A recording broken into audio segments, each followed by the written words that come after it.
En el año 793, una crónica anglosajona cuenta: en este año se han visto presagios terribles sobre Northumbria, que han asustado en gran medida al pueblo.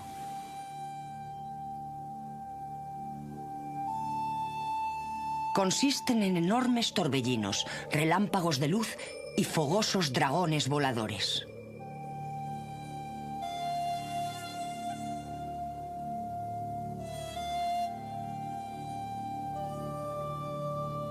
Y el 8 de junio, los estragos de los bárbaros han destrozado miserablemente la iglesia de Dios en Lindisfarne, saqueándola y masacrando a la gente. La era vikinga había irrumpido en la historia.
Civilizaciones antiguas.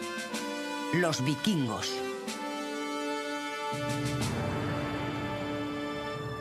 La imagen que tenemos de los vikingos es la de una manada de lobos sangrientos, no muy diferentes a los actuales ángeles del infierno, aterrorizando a gente inocente y pacífica, especialmente a los clérigos.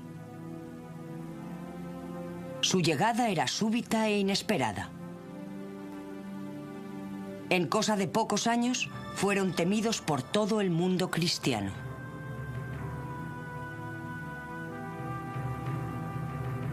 No pasó mucho tiempo antes de que los nombres de sus lugares de procedencia, daneses, escandinavos, noruegos o norteños, se convirtieran en simples sinónimos de la palabra pirata.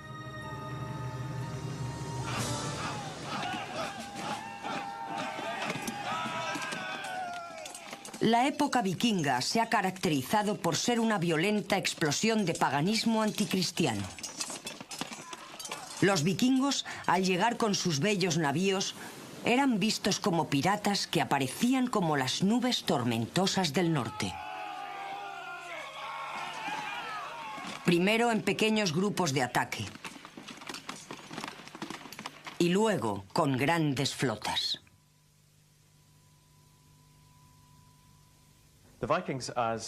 Los vikingos, tal y como los conocemos, venían de una zona de la Europa del Norte, Escandinavia, conocida como Noruega, Suecia y Jutlandia, que es la parte septentrional de Dinamarca.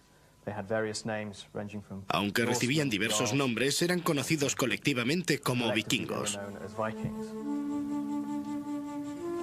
En el año 789, Bothehard, juez del rey Brithig de Essex, se apresuró a ir con un pequeño grupo de compañeros a Portland, en la costa sur de Inglaterra. Investigaba 3 barcos sospechosos que se suponía eran mercantes. Lamentablemente para él no lo eran, y Bothehard se convirtió en la primera víctima de los vikingos.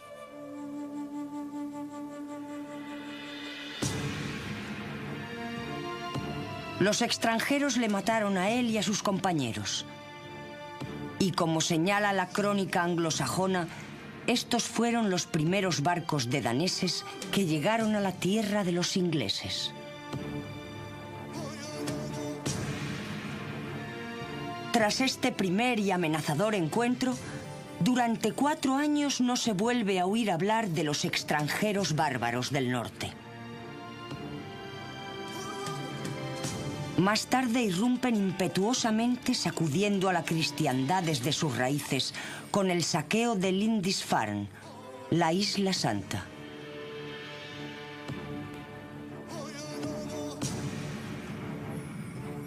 A partir de ese momento y durante los siguientes 300 años, no cesaron de aparecer en la historia. Si leemos las crónicas anglosajonas, todos los años se mencionan oleadas de incursiones vikingas en lo que ahora llamamos las Islas Británicas. Era un problema endémico. Una vez quedó claro que podían obtener botines fácilmente en Bretaña, y dado que algunos reyes habían pagado a Danegeld para que volvieran al final de la estación, nos convertimos en un blanco habitual en estas islas. Lo que siempre me ha fascinado es que no solo nosotros hemos recibido este trato. Un poco después en la historia nos encontramos con flotas de vikingos navegando por el Mediterráneo hasta Sicilia e incluso Constantinopla. Y en Santa Sofía, la gran catedral que hoy es una mezquita en Estambul, justo arriba de la galería de la gran cúpula hay unas marcas que fueron grabadas con un cuchillo en el mármol de la balaustrada. Godric estuvo aquí. Era una especie de vándalo del siglo IX, un individuo duro como otros muchos de las futuras generaciones, que se aburría con la misa que estaban oficiando abajo. Sacó su daga y grabó su nombre en el edificio. Este fue el principio del periodo conocido como la era vikinga. Navegando hacia el sur, los vikingos se establecieron en las islas Orkney y en Shetland. Colonizaron Escocia e Irlanda. Invadieron media Inglaterra, siendo detenidos por el único rey al que los ingleses han llamado magnífico, Alfredo de Essex. Atacaron y poblaron Francia hasta llegar a Loire. Tomaron Lisboa, Cádiz y Sevilla. Se desplazaron hacia el este y saquearon Pisa. Algunos vikingos llegaron hasta Sicilia y se establecieron allí. Los Rus, o vikingos suecos, remontaron el río Volkhov hasta Novgorod. Desde allí algunos fueron por tierra, llevando sus barcos sobre rodillos de pino hasta el nacimiento del Dnieper. Desde allí hasta Kiev, el Mar Negro y Constantinopla, donde la guardia personal del emperador estaba constituida básicamente por vikingos. Otros fueron desde Novgorod hasta el Volga y navegaron hacia el sur hasta el Mar Caspio y Bagdad. Novgorod y Kiev, ambos reinos vikingos, se encontraban en una de las rutas de comercio más ricas del mundo. Los Rus dejaron un perdurable legado con su nombre, del cual se deriva Rusia. Navegando hacia el oeste, los vikingos colonizaron Islandia y Groenlandia, en donde Eric el Rojo fundó una colonia en Brattahlid. Desde allí siguieron navegando hacia el oeste hasta Vinlandia, una parte de Terranova, y hasta lo que hoy es Nueva Inglaterra en los Estados Unidos. Esto fue hacia el año 1000, 5 siglos antes de que Colón descubriera América. Los vikingos llegaron a Norteamérica sobre el año 1000. Y Leif el Afortunado, más conocido como Leif Erikson, fundó una colonia llamada Vinlandia, en lo que hoy es Terranova.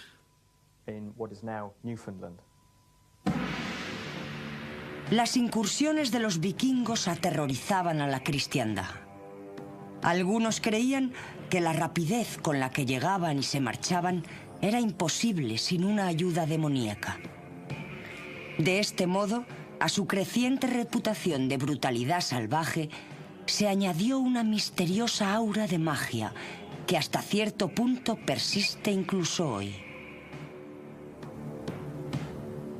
¿Se merecen esa reputación de banda de desalmados que iban por el mar interesándose solo por los botines fáciles y el pillaje? Indudablemente los vikingos eran violentos y brutales, y no se puede negar que les atraían los fáciles botines del comercio costero y los monasterios cristianos. Pero era una época violenta. Y Europa todavía estaba fragmentada tras la caída del Imperio Romano Occidental, dividida por luchas políticas y acosada por la creciente presión de los musulmanes del norte de África. En cierto modo, los vikingos no fueron menos violentos que sus contemporáneos. En el siglo VIII, el Imperio Carolingio de Europa Occidental y el Imperio de Inglaterra se habían hecho relativamente seguros. También se habían hecho muy ricos, y estas zonas ofrecían buenas ganancias a los salteadores que no estaban bajo el control directo de la cristiandad. En realidad, Europa estaba amenazada desde tres direcciones principales. Al sur estaban los sarracenos que partieron desde África del Norte, subiendo por la península ibérica. Estos establecieron bases en el sur de Italia y en el sur de Francia. Al este se encontraban los magiares, un grupo de escandinavos que había establecido su base en lo alto de la llanura húngara. Empezaron a saquear tan pronto como llegaron allí. Al norte y al oeste estaban los vikingos, que lanzaron sus ataques marítimos contra estos territorios. Paradójicamente, los escandinavos ven este periodo como una edad de oro de expansión económica, que afectó profundamente a la herencia mercantil y artística de Europa. Los historiadores modernos han empezado a reevaluar el periodo, y hay quien lo ve como una explosión de energía que surgió de una de las pocas regiones estables de Europa en aquella época.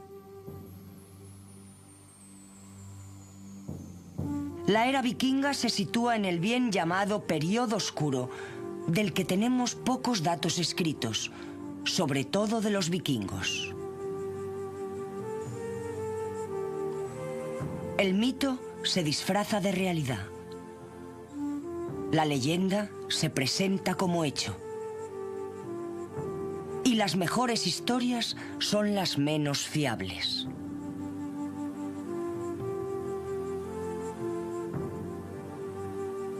Era la Iglesia la que tenía prácticamente el monopolio de las letras en aquella época. La crónica anglosajona, por ejemplo, fue escrita al menos 100 años después de que sucedieran los hechos a los que se refería, por monjes pertenecientes a una iglesia poderosa e implacable, dispuesta a utilizar la brutalidad y la falsedad cuando sus intereses se veían amenazados. Estos no son datos objetivos, sino documentos políticos y religiosos pensados para condenar a aquellos a los que ataca. Los vikingos, adoradores de dioses no cristianos, eran una amenaza para su religión. Y la Iglesia cristiana nunca fue capaz de tomarse a la ligera tal situación.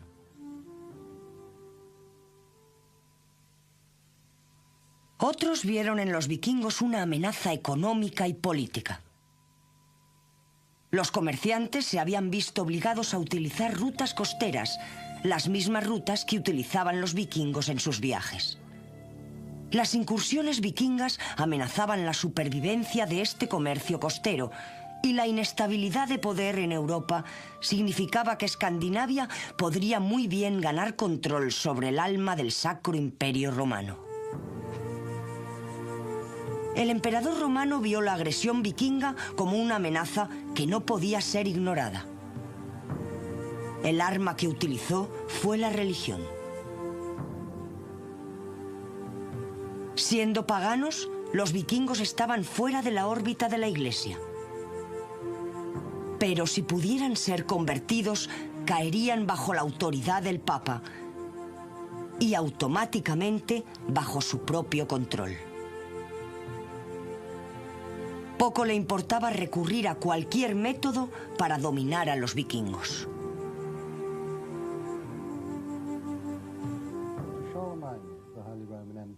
Para el Santo Emperador Romano, los vikingos suponían dos amenazas distintas, ambas muy serias.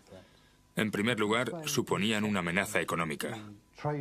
Dado que interceptaban las rutas comerciales por las cuales el Santo Emperador Romano mantenía el contacto y el comercio con otros pueblos, su violencia en esas rutas comerciales suponía una amenaza de grave interrupción económica del imperio y de la cristiandad, tal y como estaba establecida en aquella época. Pero los vikingos suponían una amenaza de otro tipo, la cual no era menos importante para el emperador. Quizá era más importante que la amenaza económica, y esa era la religión. Los vikingos eran paganos, no adoraban al dios cristiano, y debido a ello, su sola existencia era una amenaza para el Santo Imperio Romano. Esto tuvo dos aspectos diferentes. Uno era la amenaza para la doctrina de la cristiandad, pero mucho más importante fue la amenaza para el poder político del emperador. Al ser paganos, estaban fuera de la autoridad de Roma y, por tanto, esencialmente, estaban fuera de su propia autoridad. El emperador pronto decidió que una manera de contrarrestar la amenaza vikinga no era necesariamente con un conflicto directo, sino convirtiéndolos. Fue a instigación suya que los misioneros cristianos empezaron su trabajo en las zonas vikingas.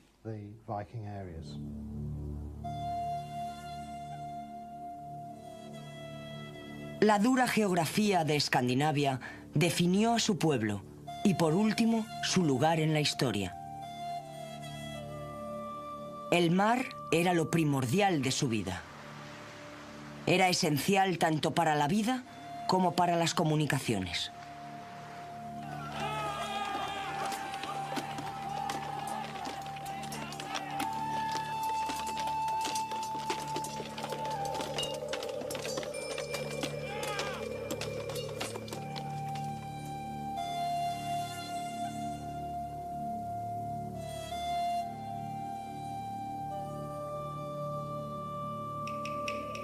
Tanto en Escandinavia como allí donde se establecían, la sociedad vikinga se basaba en una estructura social con tres estratos: los jarls, también llamados condes o guerreros; los carls o campesinos; y los thralls o siervos.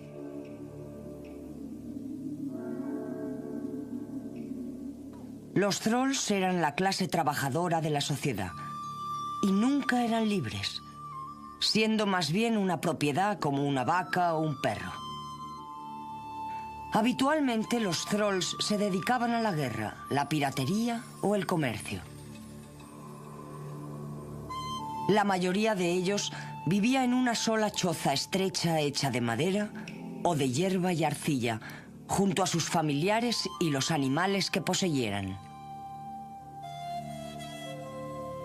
Estos desafortunados miembros de la comunidad no tenían ningún dios que se ocupara de ellos, sino que estaban abandonados a su suerte tanto por los hombres como por los dioses.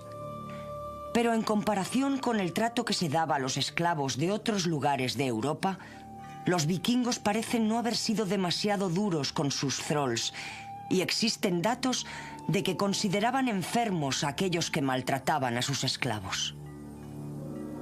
A los thralls también se les permitía tener posesiones y tiempo libre para trabajar en su propio provecho, y en circunstancias favorables podían comprar o ganarse su libertad.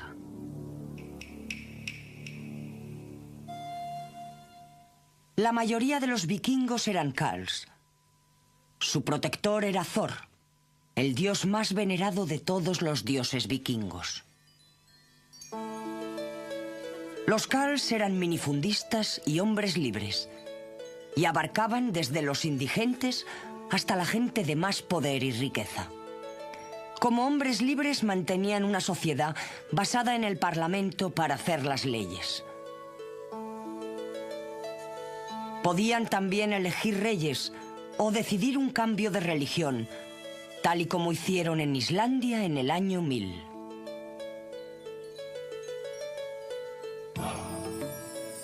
Los carls vivían en 2 o más casas.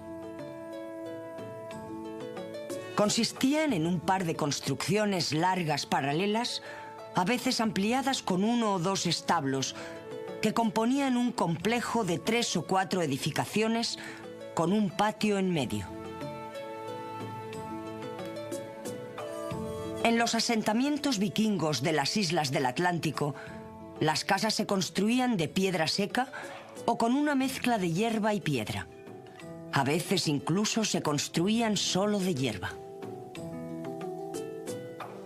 El mobiliario era relativamente simple, con bancos fijos que se utilizaban tanto para comer como para dormir. La ropa y las posesiones personales se guardaban en arcas o se colgaban en ganchos. La comida se almacenaba en cubas y tinajas de madera, en grandes cuencos o en jarras. El suelo era generalmente de tierra, temporalmente cubierto de cañas o paja. Desde el techo se suspendía una caldera sobre el fuego para hervir caldo o carne. También se utilizaban parrillas de hierro. La carne se hacía en un asador. La carne y el pescado también se cocinaban en agujeros en el suelo envueltos con piedras calientes. Los alimentos se comían con cuchillo en un trinchador de madera. Para beber se utilizaban cuernos, aunque en las casas acomodadas se podían encontrar vasos importados. La dieta básica de los Jarls era bastante variada e incluía pan integral de centeno, gachas de avena y cebada, pescado, especialmente arenques, carne de cordero, cabra, buey, ternera y cerdo, queso, mantequilla y nata, cerveza, aguamiel y, para los ricos, vino. La carne de ballena, foca y oso polar también era importante, especialmente en Noruega e Islandia. Las carnes hervidas eran preferidas a las asadas. Los vikingos también hacían caldos y secaban diferentes carnes y pescados. Un manjar muy especial que todavía hoy se come, sobre todo en Suecia, era el håströmming, que es pescado en putrefacción. Las verduras más usuales eran las coles y las cebollas, acompañadas de bayas y avellanas. La miel se utilizaba extensamente, principalmente como base para el aguamiel. En las zonas alejadas del mar, pero con abundantes bosques, muchos alimentos se obtenían de la caza de la abundante fauna salvaje: alces, ciervos, jabalís y osos. También les gustaban las liebres, gansos y gallinas, y en el norte los renos y los bisontes. Los jarls o guerreros, cuyo dios era Odín, formaban la aristocracia. Eran gente acaudalada, con poder y posición social, que a menudo reivindicaban su origen divino. Tenían una refinada, elegante y sofisticada vida y disfrutaban de bellas casas. Se distinguían de la clase campesina principalmente por su riqueza.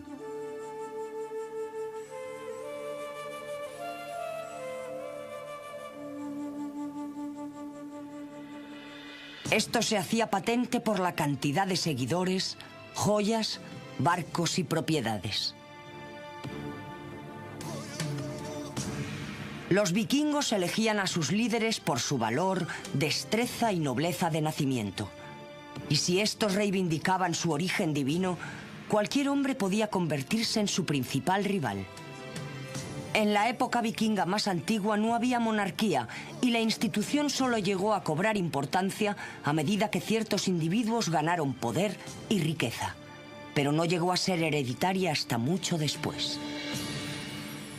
Islandia, sin embargo, se mantuvo firme y rechazó completamente la monarquía. Fue una república desde el principio, gobernada por un sindicato de caciques. La aristocracia la componían padres de familia, que normalmente pasaban los largos inviernos en casa. Sin duda alguna, las grandes descripciones de los festines de Valhalla reflejan en gran medida lo que tuvo lugar en las casas de la aristocracia. Y fueron estos mismos hombres los que reunieron tripulaciones para la exploración, el comercio o la piratería. La ocupación habitual del año, tanto para los nobles como para los campesinos, era trabajar la tierra durante primavera y otoño, hacer expediciones en verano y festejos durante el invierno.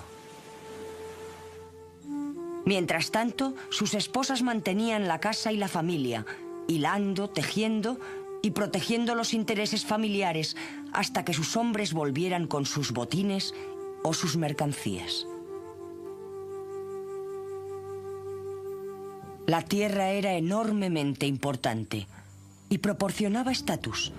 Una familia podía aumentar su posición social mediante las adecuadas alianzas y a menudo se concertaban matrimonios por las dotes que les acompañaban. Pero la tierra siempre pasaba del padre al hijo mayor, sin dividirse, lo que creó escasez de buenas tierras que trabajar. En los mitos y epopeyas nórdicas vislumbramos las vidas aisladas y duras de la mayoría de los vikingos. A menudo las casas de labranza estaban separadas por días de distancia a caballo y era poco probable que un viajero se cruzara con otra persona. Las condiciones del viaje eran espantosas, llevando a los viajeros por páramos, glaciares y a través de tierras vírgenes. Durante la mitad del año había poca luz diurna y mientras los veranos podían ser cálidos aunque cortos, los largos inviernos eran severos y peligrosos. La necesidad de recursos y la escasez de tierra en muchos lugares significaba que la mayoría de los agricultores tenían que completar su alimentación con el mar. A menudo se les describe como agricultores con botes o como marinos con casas de labranza. Para explicar el éxodo escandinavo se han dado diferentes razones. En primer lugar estaba la necesidad de tierras. Esto se vio agudizado por el sistema vikingo de herencia por el cual el primer hijo lo heredaba todo. Así que los hijos más jóvenes tenían que partir en busca de otros medios de subsistencia. En segundo lugar, en Noruega había una dura guerra dinástica interna, especialmente cuando Harald Fainher, el de los cabellos hermosos, tomó el control. Esto dio como resultado que todos los vikingos se marcharan y condujo directamente a la formación de las colonias de Islandia.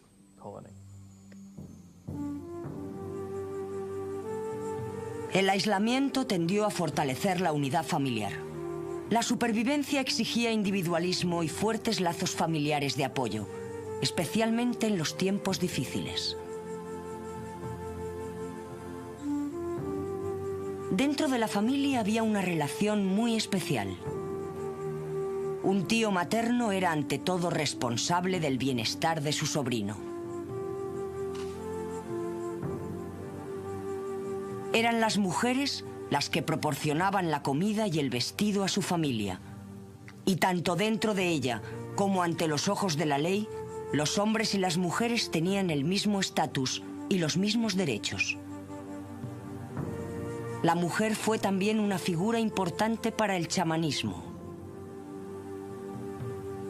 Estas personas eran capaces de entrar en trance y comunicarse con los espíritus para obtener conocimientos ocultos y que respondieran a cuestiones prácticas tales como la riqueza de la comunidad o perspectivas de matrimonio.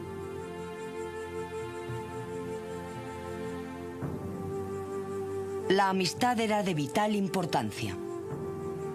Al igual que ocurría con la familia, la supervivencia podía depender de los fuertes lazos con los demás. Las familias juiciosas cultivaban estrechas amistades porque los grandes grupos eran menos vulnerables que los grupos pequeños. Esto también fomentó la hospitalidad. El mar dominaba la vida. Los escandinavos pronto aprendieron a construir buenas embarcaciones. De esta habilidad surgió su símbolo de distinción, el barco vikingo. Estas embarcaciones, con sus largos y esbeltos cascos y sus proas elegantemente curvadas con su cabeza de dragón, eran un arma temible que causaba terror a sus enemigos. Los vikingos habían conseguido un barco fiable que podía navegar en aguas poco profundas y que no necesitaba un puerto para fondear. Su construcción les permitía utilizar cualquier playa como puerto y maniobrar en aguas no aptas para la mayoría de los demás navíos europeos de la época. No es de extrañar que sus víctimas cayeran en sus manos totalmente desprevenidas, ya que no solo atacaban islas o asentamientos costeros. Podían navegar río arriba para dirigirse a ciudades ricas y monasterios. Navegaron por el Támesis, el Shannon, el Loire y el Rin. Es más, estos bólidos del mar no solo les permitieron atacar sin previo aviso, sino que eran lo suficientemente manejables como para permitir una rápida huida en caso de que fuera necesario. El barco vikingo era el modelo de arquitectura naval más desarrollado de la época. Son trabajos preciosos, con diseños especializados y capaces de recorrer grandes distancias. A veces sus flotas poseían cientos de ellos. De las flotas que invadieron la costa nororiental en el año 1066, durante la primera fase de la batalla de Hastings, dijeron los cronistas que había unos 250 barcos, de modo que estas flotas podían ser muy grandes. Tuvieron lugar una o dos grandes batallas navales en este periodo, especialmente cuando el rey Alfredo de Winchester y Essex empezó a formar una flota que era capaz de encontrarse con los vikingos en alta mar, y sabemos que ganó uno o dos combates muy duros contra ellos. Pero en lo que a los vikingos se refiere, sus barcos tenían tres propósitos. En primer lugar, llevarles al lugar que iban a atacar. En segundo lugar, aterrorizar a la población con sus famosas proas que llevaban cabezas de dragón. Esto era algo psicológico más que nada, debido al terror que podían causar. Y en tercer lugar, llevarse el botín una vez realizada la incursión. Pero era el viaje el que predominaba. En mi opinión, los primeros que tuvieron esta urgencia de explorar, de sobrepasar los horizontes conocidos por el hombre, fueron los vikingos de aquella época. A pesar de sus notables viajes, los vikingos preferían quedarse cerca de la costa. Los alimentos tenían que cocinarse en tierra. En el mar, la tripulación subsistía a base de carne o pescado seco. Había poco espacio cubierto a bordo y dormían en sacos confeccionados con cuero. Cuando era posible, preferían acampar en tierra y pasar la noche en el relativo lujo de una tienda de campaña. La navegación en mar abierto era muy arriesgada, pero la mayoría de los timoneles vikingos tenían suficientes conocimientos de astronomía como para poder navegar a lo largo de una latitud. Mantenían el rumbo observando la posición del sol al mediodía y de este modo calculaban la latitud comparándola con otros lugares conocidos. Los vikingos eran agricultores, comerciantes y marinos, así como aventureros, filibusteros y piratas. Tenían una tradición artística propia que competía con cualquiera de las europeas de la época. A los vikingos les encantaban los ornamentos y tanto los hombres como las mujeres se acicalaban y decoraban sus ropajes con elaborados alfileres, brazaletes y anillos.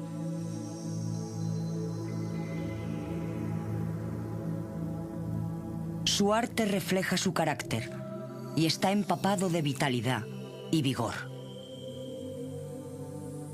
Es recargado y complejo, cualidades que también comparte su poesía.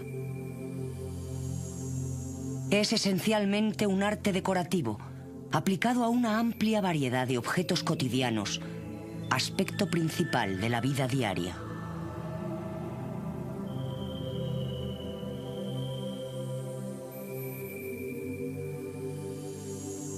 dominan las formas estilizadas de animales, desde representaciones muy naturalistas a complejas formas abstractas. Algunas de ellas son asombrosamente bellas, y su influencia se puede ver en el arte de otras culturas de Europa, incluyendo la anglosajona y la celta.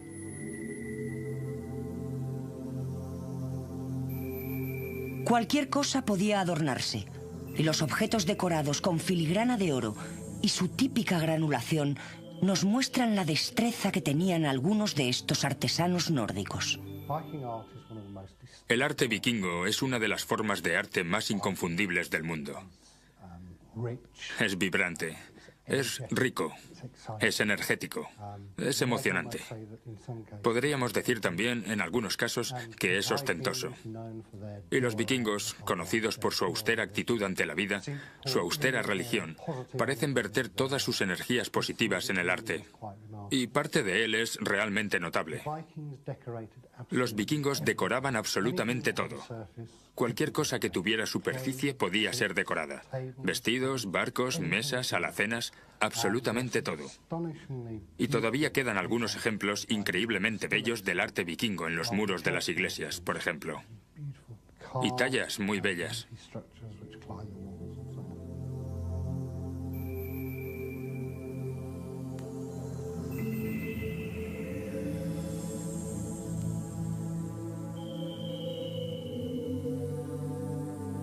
Perduran obras que muestran su habilidad, pero se han perdido muchas otras.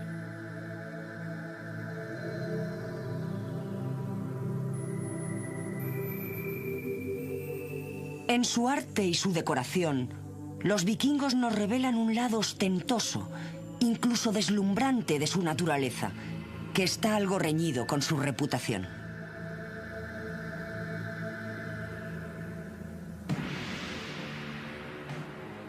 Es en la religión donde la reputación vikinga está completamente ilustrada.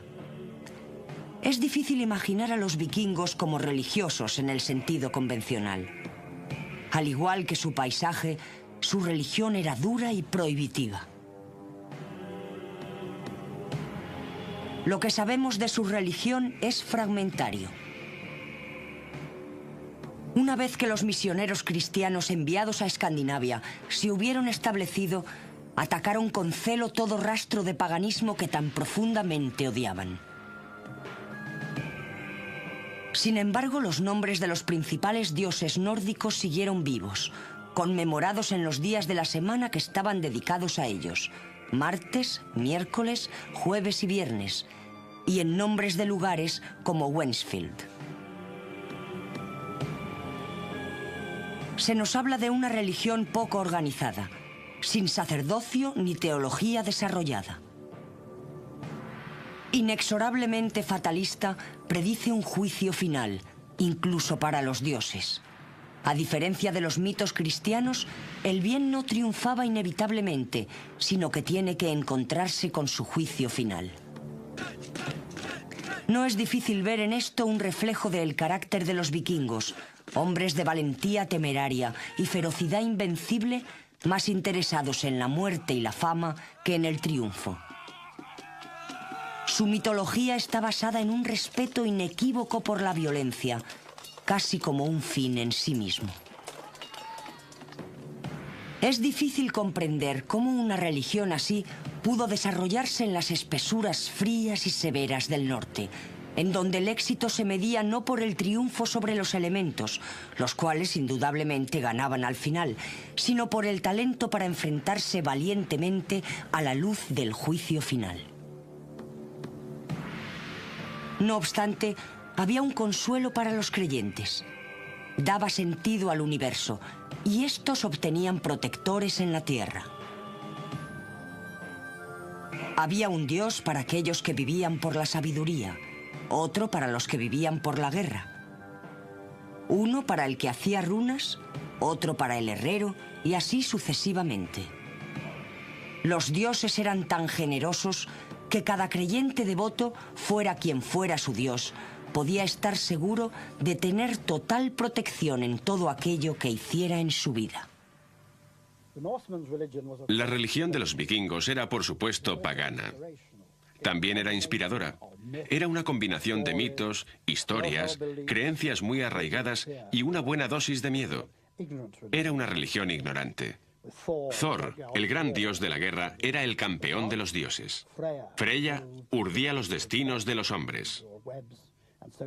Tenemos esta religión que prospera en cierto sentido, aunque sea pagana, y que puede inspirar una cultura guerrera. Y, por supuesto, la gran Basurka ataca cuando literalmente tenían sed de sangre. A menudo se quitaban la ropa, la armadura, el casco y entraban con sus grandes espadas o sus hachas de batalla. A base de puro terror y furia, apenas podían darse cuenta de las heridas que sufrían. Y eso es lo que les hacía tan diferentes, pues creían, al igual que los japoneses en la Segunda Guerra Mundial, que el guerrero que moría en combate iba directamente al cielo, o Valhalla, en donde había un festejo interminable en presencia de los dioses para los guerreros valientes que habían aportado su contribución allí abajo. Junto a Thor, el dios nórdico más conocido de todos, está Odín, el tenebroso y colérico padre de todos, señor de las orcas y patrón de la aristocracia vikinga.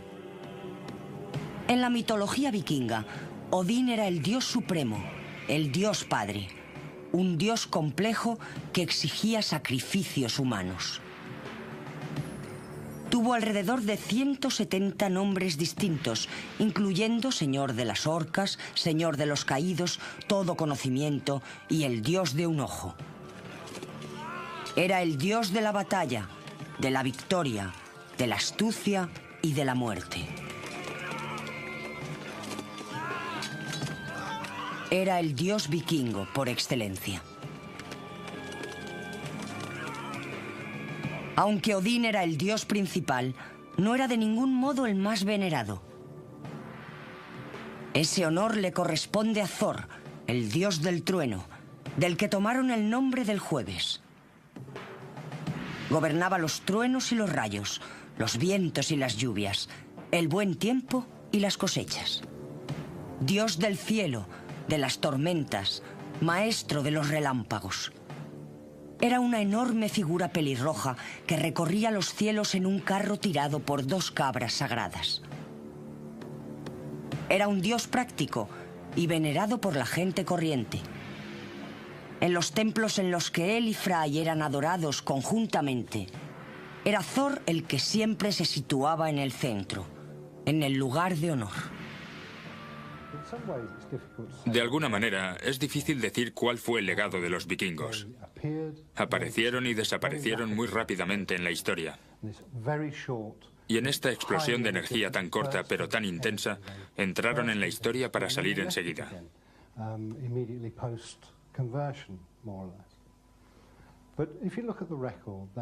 Si miramos todo lo que dejaron tras de sí, un arte vibrante, una literatura vibrante, ambos de los cuales tuvieron influencias mucho más allá de sus fronteras, ciertamente podría decirse que el arte vikingo sigue teniendo su influencia en las artes gráficas modernas europeas.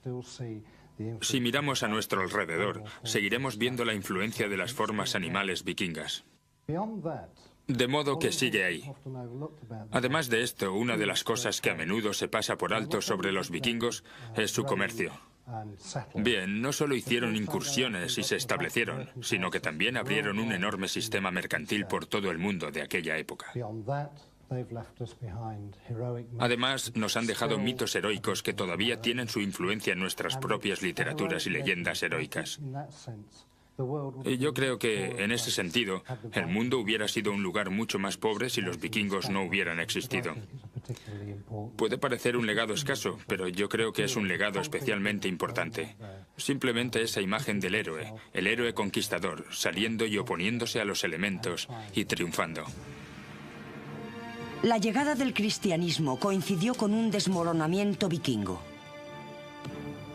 El miedo a este pueblo fue disminuyendo a medida que abandonaron su forma de violencia y adoptaron las formas de brutalidad más familiares al resto de Europa.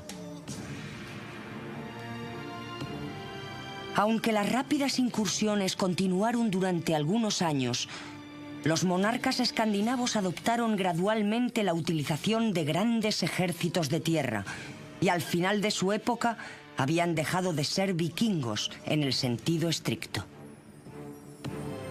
¿Piratas o aventureros? En realidad los vikingos eran ambas cosas.